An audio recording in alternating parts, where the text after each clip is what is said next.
choosing to go to Duke University, a predominantly white institution, Ivy League school, was a difficult decision. A lot of people think it was very easy for me, like, oh, it's Duke, how can you say no?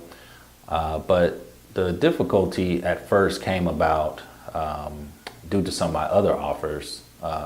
Many of you may not know this, but I was actually a college student athlete. I played football. I played both wide receiver and defensive back while in college. And Duke offered me a full football scholarship, and I was very excited about that opportunity. But growing up, just being an African American male and being always involved in the black community, I love my black people. I love black people. So deciding to go to a predominantly white institution wasn't such a, I didn't think of it like, oh, I'm not going to be able to get along with anyone. It was really more so about, how am I going to socialize and interact? When I went on my visit to Duke, that all changed. I met a lot of my soon-to-be teammates there that were hosting me. We went to a lot of different parties and events, recruiting events. These trips are amazing. You eat good. They, just treat you like you're a king, and you just pretty much eat and have a good time and learn about the school.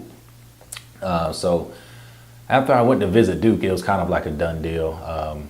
If you've ever seen Duke University's campus, it's beautiful.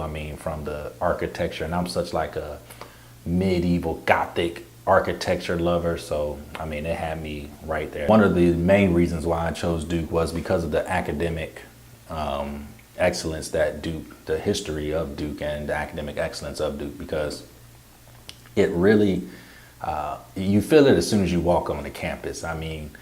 There's no games being played. Everybody's either valedictorian, salutatorian. I remember my first grade ever at Duke was actually a D-. Okay.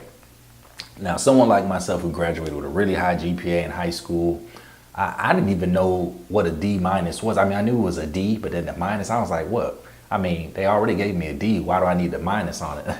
My high school, we didn't really get minus plus grades. Well, at least I did. So I just didn't know how to take that. I really thought, why they just won't give me an F? Just give me an F. Why are you giving me a D-? So that was like my first wake-up call to what Duke University is really all about. And so once I got there and I had that wake-up call, because I was basically bringing my high school way of doing things to Duke with me. And I was like, hey, I know how to write. I'm a good writer. And it was in a writing class. I finished that class, though, with a B- in the class. I remember I finished with a B-. So I was happy to get that grade up for that class. So that was good. But overall, Duke University just has such great people, such great networks, people from all the way from Oregon to from Hawaii, California to Texas to Minnesota, all over the country and all over the world at that. You got people from different countries, from Africa, people who may, their families are from Africa, so they brought that African heritage. There were just so many great things about Duke University that I definitely wouldn't trade for anything.